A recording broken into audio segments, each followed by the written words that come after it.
This is the Halftime Show with Omar Adori on Pulse 95. We are back, and we're back here on the Halftime Show with Omar Adori. I am your host, covering everything sport, international and local.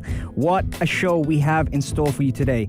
Now, if you're a regular listener on the show, you know that something that's massive on the Halftime Show is mental health, and we discuss mental fitness and the importance of it in society, in life, in sports. And who better than to have someone that specializes in that here, yes, here on the Halftime Show in the heart of Sharjah on Pulse 95. Nashwa Tantawy is a licensed psychologist and researcher who specializes in the mental side of the game. Doesn't that sound good? The mental side of the game. As you know, mental health has a huge space on this show, and we love having speakers and coaches like this one. But how do you reduce anxiety is the question we ask a lot of the times. What are the best ways to detox mentally is another one I'd love to ask her on the show today. And also, how do you balance your emotions? So that's not just it, folks. We've also got this discussion where I tried to tie it in with her because, you know, I wanted to take advantage of having her here on the show. So I wanted to ask her what superfoods help the mind and the body in achieving optimal mental health. And all that, I am spoiling you, is going to be on this show in this hour today. So make sure in this break, go get whatever you need for the next hour, relax, enjoy like I'm going to do, and I'll see you right after the break. Enjoy, folks. This is the Halftime Show with Omar Adori on Pulse 95. It sure is that time. It's the Halftime Show with Omar Adori. I'm your host, covering everything sport, international and local. Thank you very much, by the way, for everyone who's tuned in on the Instagram Live at Omar Adori and who's listening in their car nice and safely on 95 FM Pulse 95 Radio. Okay, so on the show today, really nice. You know what? I'm so looking forward to the show. On the show today, Nashwa Tantawy is on the show. Let's give a round of applause. Nashwa, how are you? All good. Thank you so much. Nashwa, I know you've done interviews before, but this is your first radio in the studio interview. That makes it even more special. I love it. Yes. I love it. Nashwa, tell us a little bit about obviously what you do and how long you've been doing it for.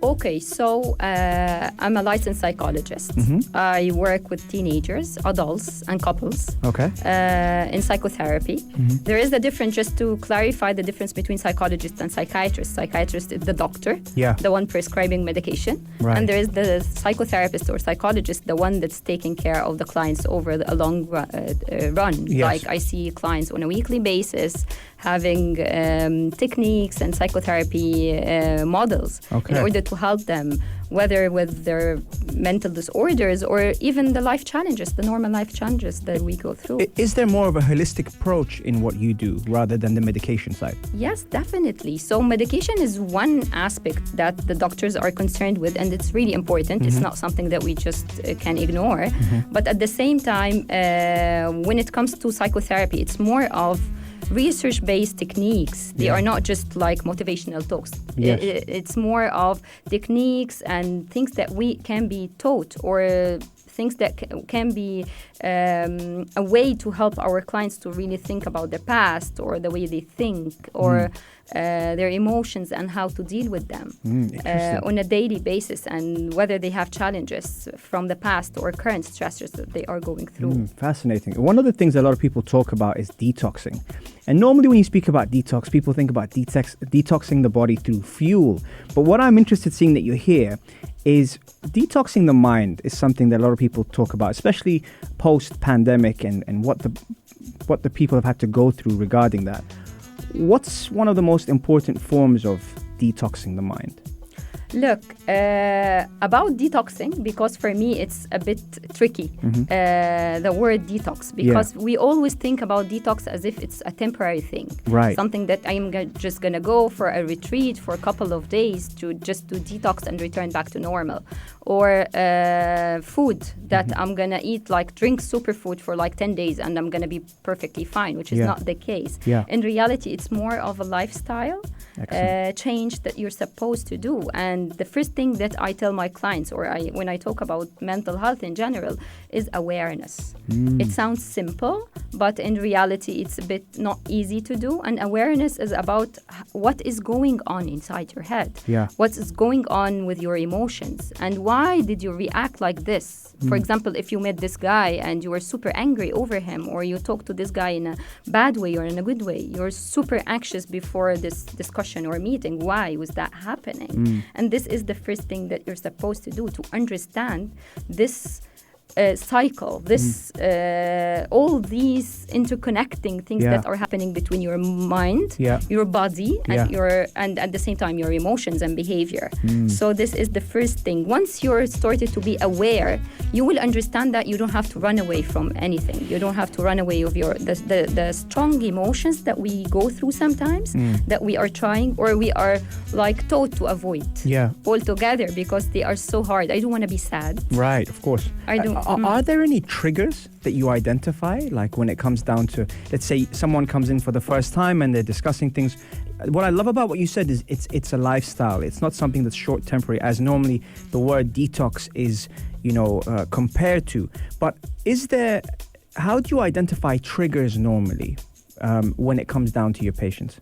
So triggers with my patients or with myself. Yes. Even. Yeah. So it's something that sometimes it's so hard to understand what's going on inside your head, which is the thoughts, which is the main engine that is taking care of all this process at the end. So the triggers can be just behavior. So out of proportion behavior. I'm super angry with my kids these days, or I am super I cannot sleep. Right. So things are related to daily things that are happening to you. I have a back pain that doesn't go away. Yeah. So this is like alarm system. Something is telling me that there's something wrong with my body. So at that point, I need to think what is going on, especially if it's not physical at all. When you go to a doctor, say that, oh my God, I have this digestive problem, or I have the back pain that doesn't go away, or migraine. Yeah. So he will tell you, no, it's like stress.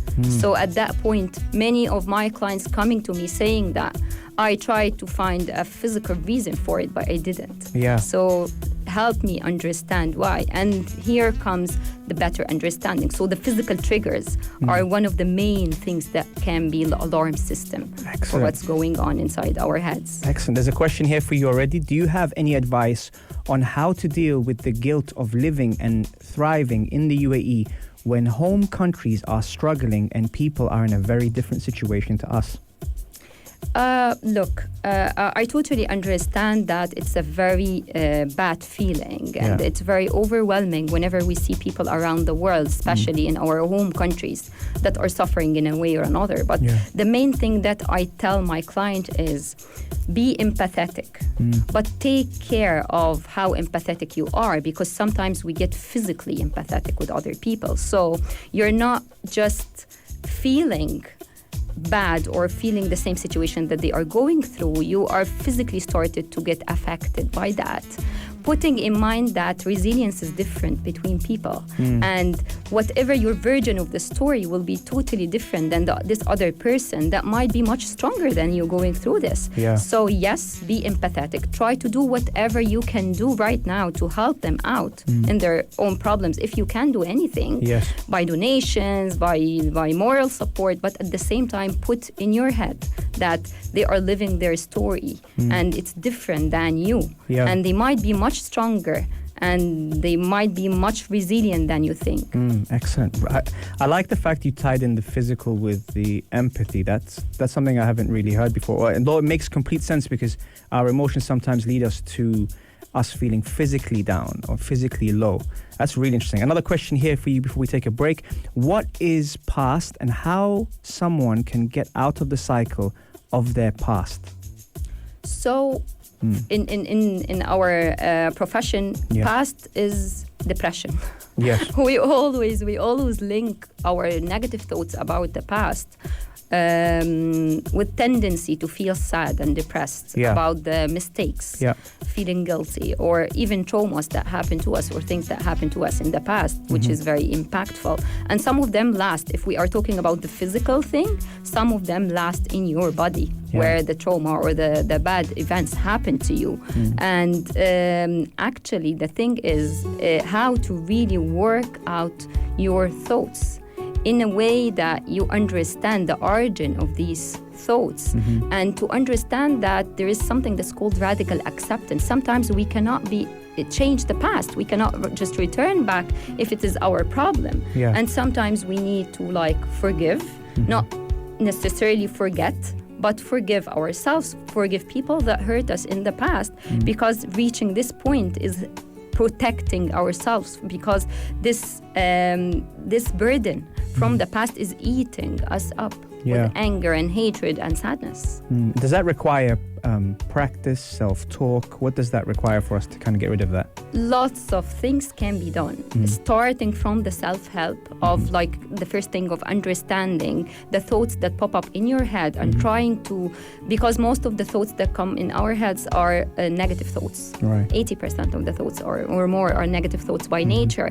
And these negative thoughts, the problem is that we cling into these thoughts and just make them like a train of thoughts that happen one after another. And we need to stop at this point and do some sort of evaluation. Like an observer. Sometimes I tell my clients that just sit back there for a couple of days and be the observer of your thoughts as if you're an external person and think, are these thoughts 100% correct, 0% correct, or something in between? And most of the time we exaggerate for seeing the thoughts about the past or about even the negative thoughts about the present as factual, as 100% true beliefs in our system. Yet, in reality, most of the time they are in the gray area. They are never 100% true.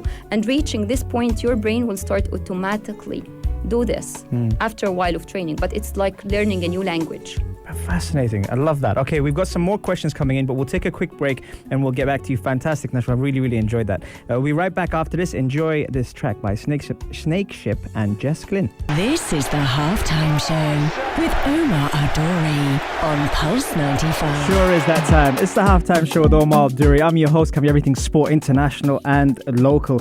What are you doing this Eid? That's my question to all the listeners. A lot of things happening in Sharjah. And you know what? The one thing I really want to do, and I spoke to Christina about this earlier, shout out to Christina, is I really wanted to go see the Sharjah Range Room. It's something I really, really want to do. But what are you guys going to be doing? Text us on 4215 Ittasalat or do. And actually we have a couple of special shout outs. And I think probably the most special shout out is to a certain 6-year-old whose mother is in the studio today. And that is Haya. Is that right? Yes. So shout out to Haya. Listen, Mom is going to mention you. I've mentioned you as well now. So hopefully you've got your spot on radio. And that's not the only person that's tuned in. We've got people from Tunisia as well tuned in. And I have to say, Awis, Mariam and Hashim, who are tuned in all the way from Tunisia as well, sending their love. Okay, and the R&B. So I'm thinking R&B, the RBO alumni. I'm thinking of my playlist.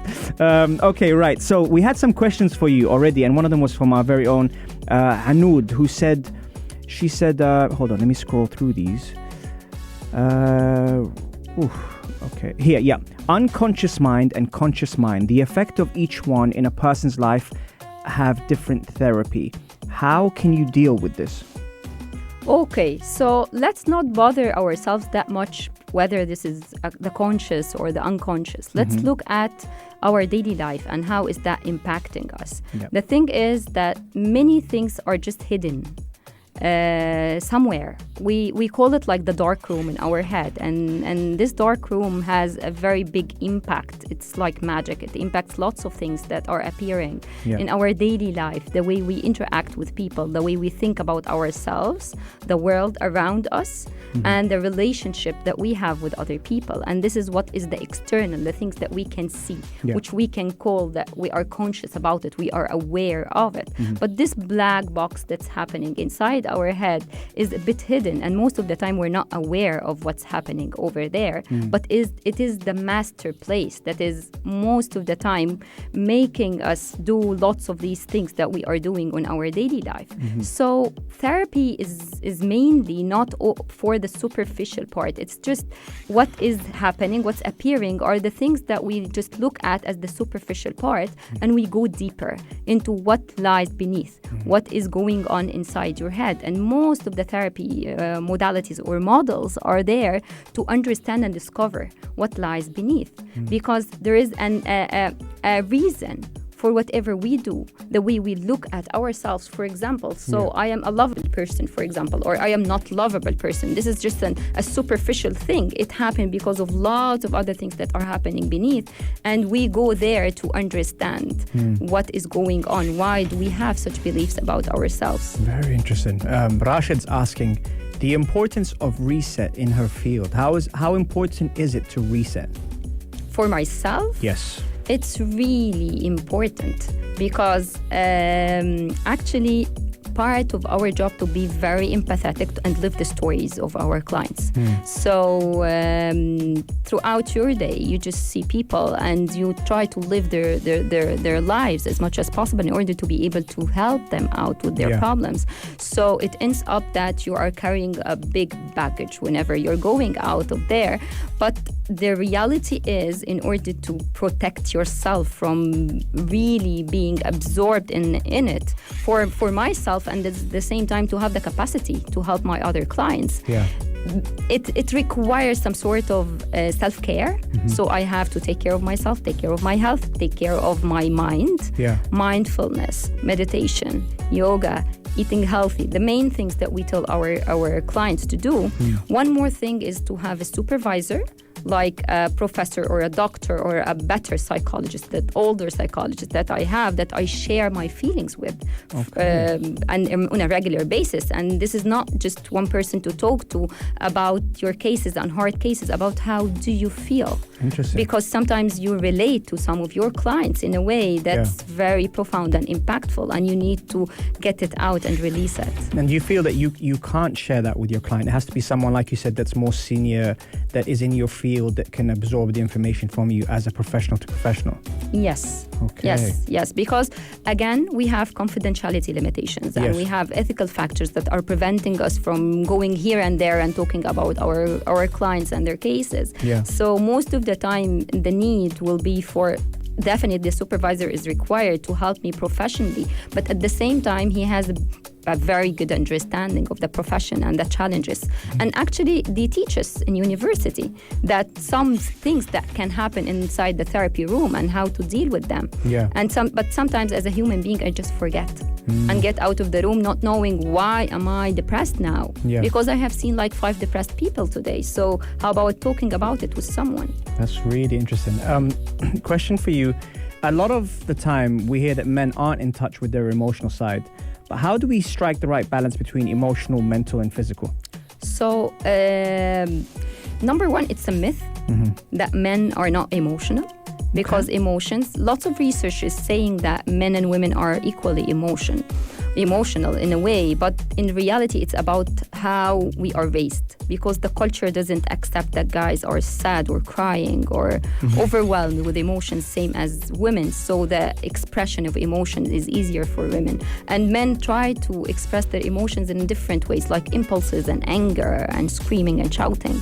But it's very interesting, if you go to a football match, you will find some guys crying and hugging one another, showing emotions that they are not showing in their daily lives, because it's an acceptable channel for their internal emotions. So whenever they see it acceptable, they will try. But the problem is that they are not trained.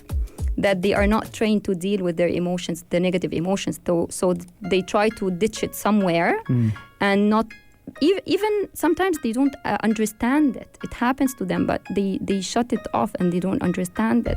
And we need to have, number one, the acceptance that negative emotions like sadness and lots of being overwhelmed, for example, is a normal emotion that can happen to anyone. Right. And I should again, the awareness part. I should understand, what am I running away from? So am I getting angry because I'm running away from sadness? Because it hurts and I don't know where to put it or how to get it out of my system. And number one, the awareness. Number two, how to find the right channel for it. Some things like mindfulness, and to have the like to have a break inside your head in order to understand and to look into your emotions and thoughts in a clearer way. Some of the yoga, for example, that is not that popular with men, but it works like magic. Wonders, breathing and yoga and lots of other things are very helpful in doing this. You said something very interesting that we need to go to a break already, but before we go to a break, you said something really interesting. You said where it's acceptable. So for a man to show emotion, but the contradictory thing with that is, let's say, for example, football was a very good example. I really like the example you picked. Football was great. Let's say mixed martial arts. When they lose for such a macho sport, is that an acceptable environment for them to show emotion by crying after they've won or lost? Do you see guys crying afterwards? Yeah, I do. And the reason why is, like you said, they get overwhelmed. So my question is that just them not being able to control it, or them just releasing that kind of emotion? It is not a matter of not able to control it, because sometimes you're not even aware that it's there, and you need to control it and stop it from appearing in front of other people. Right. You don't have this internal validation that it is valid to feel sad or to feel depressed or to cry altogether. So it's not acceptable. It's not a matter of I'll go in the bathroom and just cry. You can go and in the room and smash something, and it will be for yourself more valid. But for some people, again, I'm not generalizing. So for some people, it's easier for them to express these emotions. But those people, most of the time, are not like pushed so much especially when they were children. So if you see a little boy over there with his dad crying, telling him, no, man up. It's not acceptable for you. You're a man, you're a big boy. And then he claps his hands if the boy stops crying. So this is the way we raise our kids. I like it. I could ask you more questions. We'll take a quick break now. Keep those questions coming in, by the way. I'm telling you now, this hour is going to go flying by. I'll see you guys right after the break. Enjoy, guys. This is the Halftime Show with Omar Adori on Pulse 95. You're wondering who was that wasn't me. That was Nashwa. Sorry about that. She's brilliant. I'm only teasing. Nashwa's here. Nashwa Tantawy is here in the studio today. One of the things I took away from actually what we were talking about is the difference between a psychologist and a psychiatrist. A lot of times we see it like in the movies, on shows that we watch, and we see them, but we don't always identify the difference. Well, we have established the difference today, and if you have just tuned in and want to catch the show, head over to our YouTube channel, Pulse 95 Radio, and you will find all of our episodes on there with these fantastic guests covering some very, very important topics like mental health, gut health, and how important the brain is in functioning and performing every single day. Shout out to Mazvi as well, who's just tuned in, and Shay Matt from Morocco. Okay, right. So, Nashwa, we identified that psychologist is more of a holistic approach and psychiatrist relies on medication. But then the next question would be, in terms of being holistic and having that kind of approach, there are things that help us live that kind of lifestyle. And amongst those are food. And we spoke about detoxing earlier. We normally play a game on here called Fire Round. This is going to be a more chilled version of the Fire Round. I won't be grilling you or anything. Let's see. Like I do with the others. The first thing I'm going to say, these things affect us mentally. I'm going to throw some things your way. Just let me know if there is any effect, if we should be doing more or less, or if there should be a specific dosage of that. For example, first one, coffee. What's your take on coffee? Okay, good and bad. How? So, there are lots of things in coffee that are good when it comes to cognition, focus, and other benefits. But at the same time, caffeine is really bad for anxious people. So, if you just increase the dosage of coffee with an anxious people, so it will be a disaster. Is there a time frame that they should be staying away from? Like we always hear, don't have coffee after 5 or 6. So early morning is the best time if you're going to take your cup of coffee. And actually, they are saying that if you can take like 75 ml of coffee per day is okay, but more than that, so increasing this amount will have like negative impacts. I'm not a doctor, I don't know, but this is what I read. Excellent. But in all cases, I tell my clients, stay away from caffeine as much as possible. Okay, you heard it here. Turmeric. What do you think of turmeric? Yes, I hear this a lot from lots of dietitian people. And it's really good. It has lots of benefits when it comes to the brain. Look, there's something that we need to establish, that the gut is the second brain. Yes. Lots of bacteria that's happening inside here is actually creating the serotonin and dopamine, these names that we hear that really have the magic when it comes to having a good mood. Yeah. So whatever you are taking in is making a difference. So whatever will create good bacteria, antioxidants like the turmeric or other foods, it will be good for the bacteria, and accordingly it will be good for your mood. Very good. Are there any foods that you would recommend to help the moods? Yes, mainly there will be the good healthy food, like the dark green leaves. Okay. Things packed with omega-3 or the antioxidants in general, anti-inflammatory, because the inflammation is really bad for the body, for the brain cells and for the body cells. Actually, it's something interesting that yogurt is really good, and probiotics in general. Anything with probiotics is really good for the health of your bacteria inside your tummy that creates 95% of the serotonin that plays like wonders in your head. Yes. Oh, nice. Very nice. So, I mean, again, you kind of said the right things when it comes down to what we should be having more of in the sense to balance our moods. But are there things we should be staying away from? What do you think? Tell me one. Tell me one that everyone is talking about. I don't know whether you will say the right answer or not. Fried foods? Sugar. Yep. Sugar, fried food, processed food. Yeah, I was going to say processed sugar. Refined? Yes. Okay. Sugar from fruits or vegetable or whatever natural thing is okay. Anything natural, so put it as a rule. Right. Anything that got created. Yeah. In its basic form, without excess, it will be good for you. Yeah, Mustafa, straight away when we said that, he said shawarma. He's hungry. He is hungry. Mustafa's hungry. And Hashim is saying, so he said, I think maybe this was before we actually asked that question. He said, what about the coffee before I sleep at night? Because Mustafa works crazy hours and he tries to stay up for that. Probably not a good idea, Hashim. For the coffee. And Mustafa, I know you love your shawarma, but as balancing your mood, it might not be the one. You mentioned omega-3, 6 and 9. Omega-3 and in terms of, the supplements. But if you can't get it in your food, do you then recommend to balance it out through supplements? Because people have different ideas on supplements. Is it a good idea to have that ready-made supplement just in case you can't have fresh organic food? It's very controversial. Yes. Most of studies are saying that don't go for supplements because it will miss out with your body in a way or another. And they talk about all types of supplements because you're not sure. Sometimes taking excess of some of the supplements will do the reverse thing, so not the right thing. So it's better to take it from the normal food because the supplement will not be on its own. It will have other ingredients or other components that will make it like better absorbed and things like that.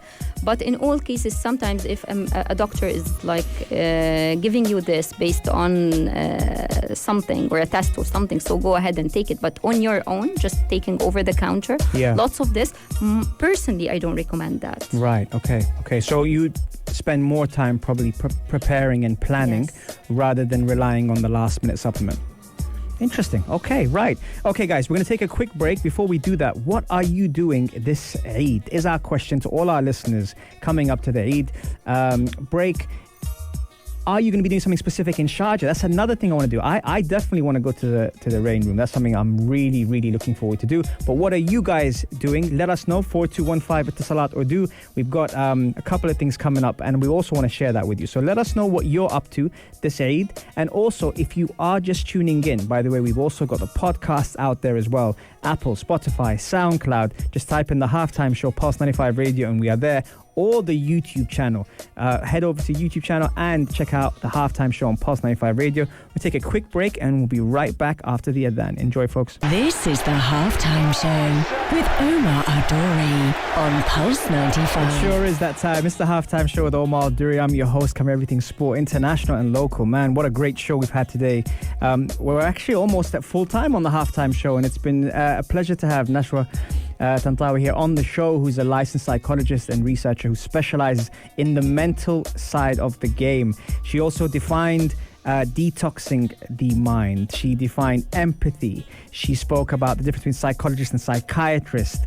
We spoke about superfoods. Right? Honestly, what a show. Really, really cool to have her here. Nashwa, now, from a lot of people are always obsessed with takeaways. You know, whenever they come and see a professional like you, I'm sure straight away they say, well, what can we take away from this? So I'm going to try and put you on the spot here and say, what are your key takeaways when it comes down to detoxing that we spoke about earlier? So the main takeaway that I think is to have a mental break. Okay. During the day. You need to have your time. When you stop this monkey from playing, this machine that's overdoing things inside your head from doing its thing, by having a mental break. Mental break can be through exercising, but not so heavy exercising because the impact will be worse afterwards. Engaging yourself in activities with other people, and this activity can be using your hands and your brain at the same time, like things that you do with your hands, like puzzles or you did it like it was a Rubik's Cube. Yes, maybe something like that. Or like installing something or doing something or cooking even. So taking some time, totally focusing on something else away from your daily challenges and stressors is a great thing that you need to know. The second thing is awareness, yet it's a process and a long process. Correct. I love that. And I think it's really, really important to be able to do that. What are your favorite ways to stay mentally fit? Walking. Okay. Do you go by feeling, or do you go by steps or a tracker, or how do you measure that? I mainly don't go for measuring that much. Whenever I do it just for myself, I do it, and I am a person that loves socialization. So most of the time, whenever I do it, I don't want to just listen to music. I can call someone over the phone and have him or her for like 45 minutes or 1 hour, just having the phone call as if I am walking with someone. I don't do jogging that much. It's just the walking and enjoying a conversation with someone else is perfect for me. Nice. Or maybe even just we grab her and we go for a walk with her. That would be lovely. This is horrible. Sorry, Haya, but she stops every second saying, I want something.